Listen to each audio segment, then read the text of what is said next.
গ্যাসের দাম বাড়ানো সহ পিএসসিতে বিভিন্ন সুবিধা দিয়েছে সরকার। জুন থেকেই সমুদ্রে তেল গ্যাস অনুসন্ধানে দরপত্রের প্রক্রিয়া শুরু। দরপত্র জমা দেওয়া যাবে 30 নভেম্বর পর্যন্ত। এ বিষয়ে আলোচনা করতে এই মুহূর্তে মোহাম্মদপুর থেকে আমাদের সঙ্গে যোগ দিয়েছেন ঢাকা বিশ্ববিদ্যালয়ের ভূতত্ত্ব বিভাগের অধ্যাপক মোহাম্মদ আনোয়ার হোসেন ভূঁইয়া। মোহাম্মদ আনোয়ার হোসেন ভূঁইয়া, আপনাকে স্বাগত জানাচ্ছি ইন্ডিপেন্ডেন্ট টেলিভিশনে। আপনার কাছে একটু শুরুতেই জানতে চাই যে সমুদ্রে তেল গ্যাস অনুসন্ধান কি বাংলাদেশ সরকার নিজ দায়িত্বে করতে পারে না? অর্থাৎ বাংলাদেশ সরকারের নিয়ন্ত্রণে রেখে এটি কি করা সম্ভব কিনা?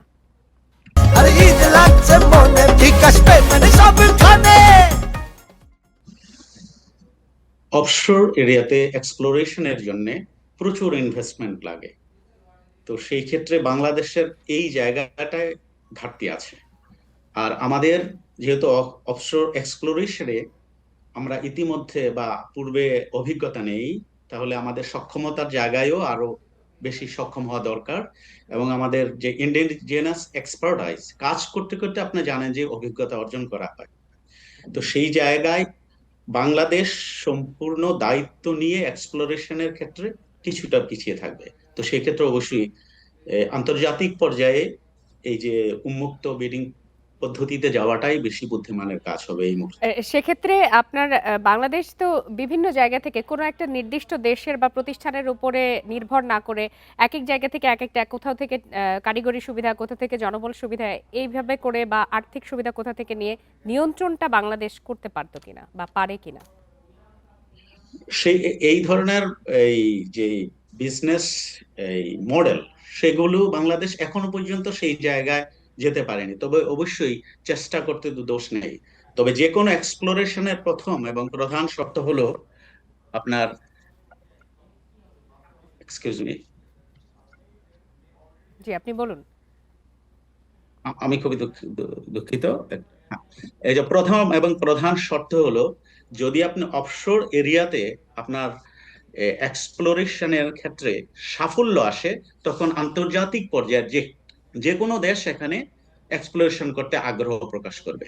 আপনারা জানেন আন্তর্জাতিক পর্যায়ে যারা অফশোর এরিয়াতে এক্সপ্লোরেশন করে, যে ইন্টারন্যাশনাল জায়ান্ট কোম্পানিগুলো, তারা যেমন offshore Brazil, Gulf of Mexico, তারপরে ধরেন অফশোর আফ্রিকা, সেই সব জায়গায় তাদের প্রাপ্তির এই মাত্রাটা থাকে ধরেন 50 থেকে 100 TCF, এরকম বড় মাত্রার।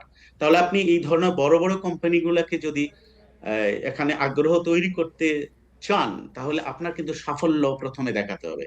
তো সেই ক্ষেত্রে বাংলাদেশ যেই উদ্যোগটা গ্রহণ করেছে, যে কন্ট্রাক্টের বিষয়গুলোকে লিগ্যাল এবং ফিসকাল পয়েন্ট অফ ভিউটাকে অনেক বেশি আকর্ষণীয় করেছে। আমরা আশাবাদী এবার হয়তো আন্তর্জাতিক পর্যায়ে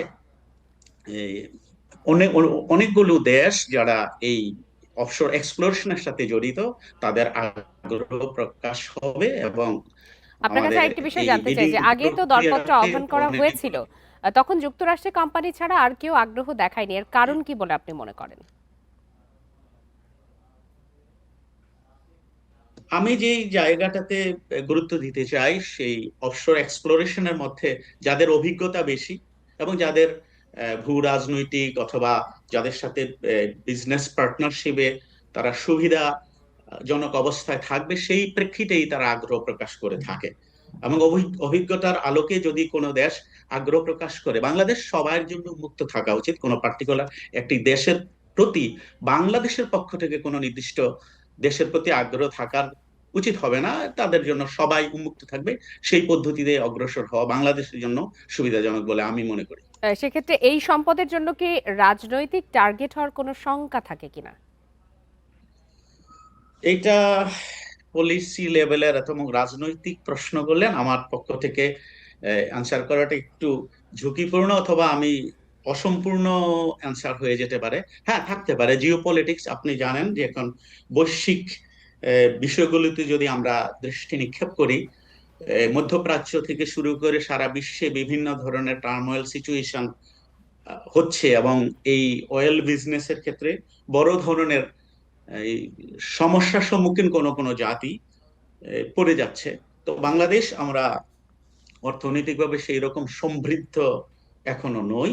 তো সেই ক্ষেত্রে বাংলাদেশের স্বার্থ রক্ষা করে যে কোনো জায়গায় অগ্রসর হওয়া দরকার। আমি মনে করি যদি সঠিক সিদ্ধান্ত বাংলাদেশ সরকার নিতে পারেন, তাহলে বড় ধরনের রাজনৈতিক সমস্যায় পড়বেন না বলেই আশা করি। এবং আমি বাংলাদেশের দেশপ্রেমিক সরকার অথবা বাংলাদেশের মানুষ হিসেবে আমরা সেইটাই আশা করি, যেন কোনো ভূ রাজনৈতিক সমস্যার মধ্যে বাংলাদেশ না পড়ে। জি, অধ্যাপক মোহাম্মদ আনোয়ার হোসেন ভূঁইয়া, আপনাকে অনেক ধন্যবাদ আপনার মূল্যবান বিশ্লেষণের জন্য।